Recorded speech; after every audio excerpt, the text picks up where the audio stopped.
Hello, everyone. Ladislas Maurice from thewanderinginvestor.com. So today we'll be discussing how to obtain residency in Ukraine with my lawyer, Taras. Taras, how are you?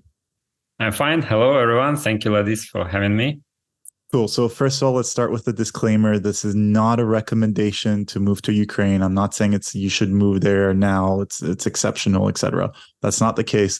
But the point is, a surprising amount of people are moving to Ukraine right now. So first we'll discuss who is moving to Ukraine. So essentially Taras, who's crazy enough to move to Ukraine right now. And then secondly, we'll discuss how to obtain residency in Ukraine, because there have been a few changes recently, some good, some bad, and people should be aware of that. So Taras, tell me, because you've helped a lot of people obtain residency even throughout the war period, including a few of my clients. So who is moving to Ukraine right now? Yeah, thank you, Ladislas, for this question. Yeah, it's not obvious, and for sure, very for some clients would be very strange to move in the country that is in the war zone or active war activities is going on, especially this all missiles are flying through all over the country. Basically, there is only one city, by the way, in Ukraine that has no threat, is Uzhhorod, because it's down of after Carpathian Mountains. But however, we are not speaking only about that specific city. My clients mostly are moving to Kiev because I work here as a base. And despite the fact of war, it was pretty, even for me, unexpected. That in comparison, for example, if you take 2023, this year, current one, almost same level of amount in numbers, of clients that was pre-war period. Why? It's different reasons, and people are a bit different profile of clients that was before war. And mostly now what I see is that there are a lot of people that foreigners from Western countries that want to help civilians to do some activities because they have this connection with Ukraine. Ukraine is all over the media. And they just move, for example, for visa-free, 90 days, and they realize, okay, I did a lot of stuff. I already connected with this land or people. I want to extend my stay. And some cases, not all, but a lot of them, that those organizations that invited them didn't provide full assistance in the legal way. And this quite a big chunk of clients that really want to be involved in some volunteer activities, but don't understand how legally they can extend this stay. And we help because we also have partner organizations that do this stuff, and it's really, really clear and straightforward. Second, most biggest part of client, I would say, is those that want to make money on war. Because as you know, there is a notion that in war period, everything should be cheap. Then they are seeing real estate market, nothing is cheap. And they say, oh, hey, even if war didn't drop prices so much, what will be after it finished? It will be like super, super great place to invest. And or they were before war in Ukraine, so they understand more or less how it's going on, and they really do buy in real estate, not only in Kiev, but in Carpathian Mountains, in other parts of Ukraine. And you've helped people buy real estate in Ukraine. Yeah. For real estate, it was booming. Like before not lockdowns, blackouts, it was really cheap. Like during blackouts, this was 2020, end of previous year. But after we had this Patriot system, after everything is fine, sellers not dropping prices. However, my clients can find more or less interesting objects with still discounts, and they are happy to invest. Yeah, and we do even like big investment, I would say, for this period, which was also unexpected to me. So those are basically mostly two types. Before war, we had lots of immigrants that were like from third, if we can call it third world countries, from the poor, let's say, regions like Asia, South Asia. So now we don't have those totally because they can not come since they need air connection. It's obvious not existing. So only, I would say, Westerners that either want to invest or to do some volunteer activities. Cool. So what are the ways to obtain residency right now in Ukraine, apart from the usual marriage and having a kid and stuff like that? Yeah, before war, we had legislation was given really straightforward way based on registration of your company, and it was the most proper and transparent and even cheapest way to get 3 years residency based just formation of your company. Now, what they changed that they initiated not only registration of the company needed, but also paying taxes, and not paying social contribution on your salary since you're employed will lead to losing your status of work permit and eventually residency permit. That's why in this regard, most clients are not willing to have this carrying cost of residency, basically. But it's not that much. I mean, you just need to pay yourself a minimum wage, it's right? $100 per month, something you need to pay as tax. Yeah. But even this was like, if it's like option B that you are not staying here, it was kind of extra cost that they don't want to take. However, for genuine employees that are employed here in Ukraine and they are foreigners, expats, for example, the law makes less minimum wage. So it was 10 minimum wages. Now it can be 1 minimum wage. So it's like a citizen. So it's better for those that really want to do business or in own company or are hired. Only the things that they made is 3 years maximum term to 2 years. So you cannot get 3 straightforward. However, it's still option on the table that was mentioned about volunteer activities. If you are involved in this, there is really good, straightforward, cheap way to get it for 1 year residency based on this stuff. And also all previous programs are still in place, especially for IT specialists. That is now, I would say, one of the most favorite for my clients that are involved in IT sphere. You can get straightforward permanent residency, which is kind of unique. This is amazing. Can you talk a little bit more about this program? Because this is really cool. So for people who, I mean, not necessarily want to move to Ukraine right now, obviously, but who would want to have a bit of a long-term call option on whatever the situation will be, this is pretty cool because essentially just by being an IT worker and having the proper documentation, you can get permanent residency immediately for life. Very, very true. And proper documentation in this program is really, really limited to simple way. And it's like the best program because it was designed not by immigration, but our special Ministry of Digital Transformation. So what it says in a nutshell is that you just need to have 3 years of experience out of 5 previous years that is in IT. And it's very, very broad. So you can be owner of IT, own company, and basically not involved directly in coding, but just have it like, your business and it also works, or you really is directly connected as an employee. And you need to have a salary for the last 12 months over $24,000, which is basically normal, like $2,000 per month. I think IT guys are really more having more salary. And even in Ukraine.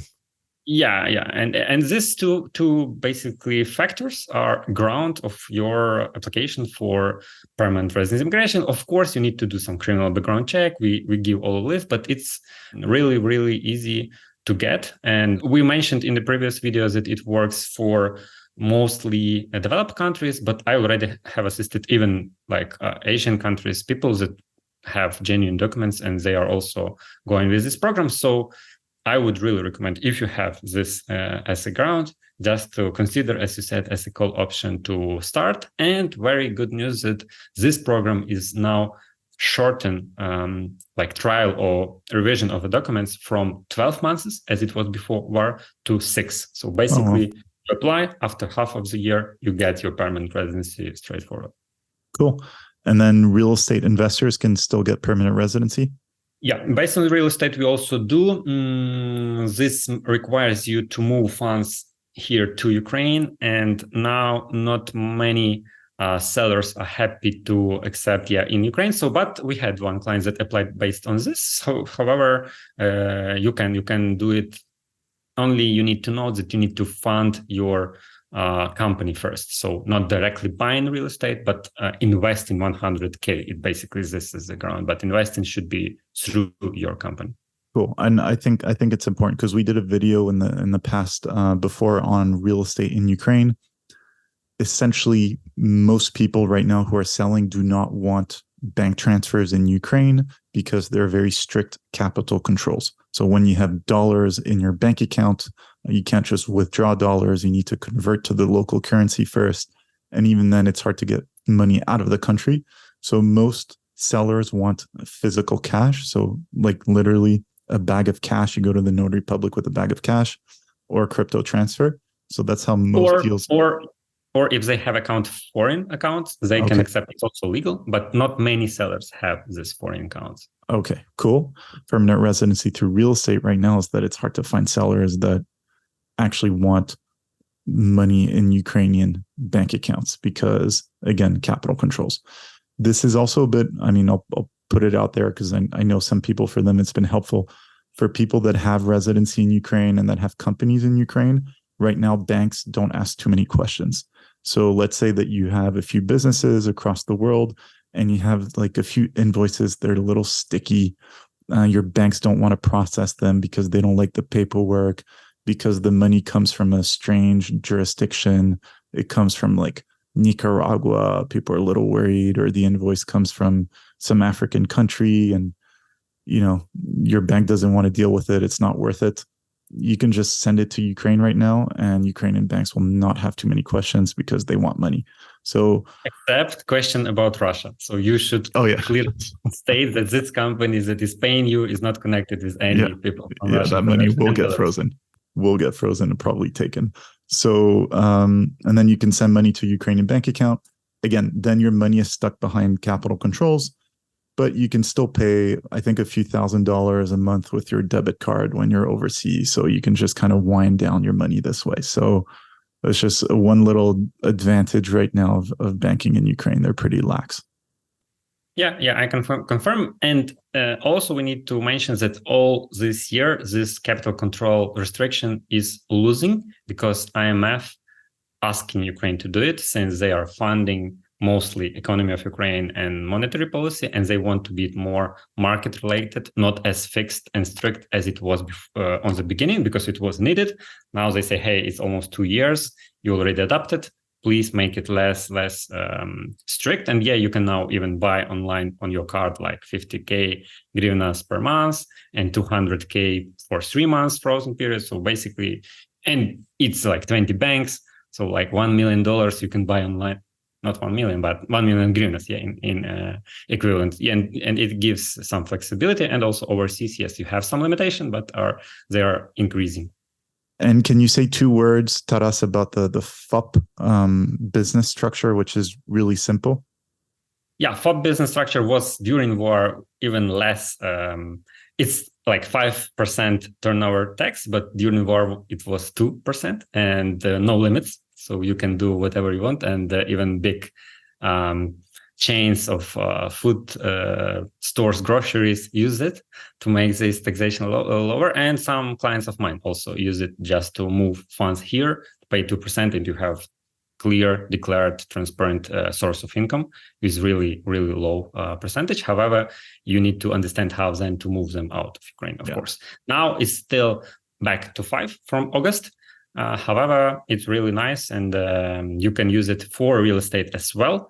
If you renting out as a business, you just pay even not 5%, there is less, like 20% from minimal salary, which is again like 1,000 hryvnias, fixed rate, and you are tax-free if your tax residency is in Ukraine and you don't have any other obligation in other countries. Yeah, I have to say one thing about Ukrainian banking. Look, I'm not recommending anyone to put money in Ukrainian banks right now, obviously. But the interface, the apps and everything are way more advanced than anything that I've come across in Western Europe, for example. Really, really impressive banking from a customer service point of view and from an interface point of view. Like the apps have really everything, and things just work flawlessly in spite of the whole situation. So, but again, capital controls and banking, not a recommendation. Yeah, and one more thing that we didn't mention is that now foreigners are allowed to buy treasuries that for Ukrainian citizens, because we have bonds European for foreigners, but even those that are national, like 20% in hryvnia and 5% in dollars, are now possibly to buy online with app also. You don't need to have any residency, bank account in Ukraine, and even tax code in Ukraine, because it's tax-free. So you have 20% tax-free money on hryvnia and almost 5%, 4.5 in dollars. So yeah, you can also use this option. I will share these links if needed. Okay, not investment advice. I'm not recommending Ukrainian bonds. For those that move money to Ukraine, it's really helpful because you're just not losing your money. You still have options how to use them. Cool. All right, fantastic.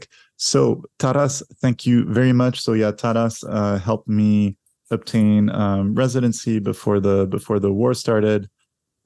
So the process was really, really smooth. So if you're interested in obtaining residency in Ukraine, there is a link below with more information, all the ways you can obtain residency right now in Ukraine. And you can also contact Taras using this link.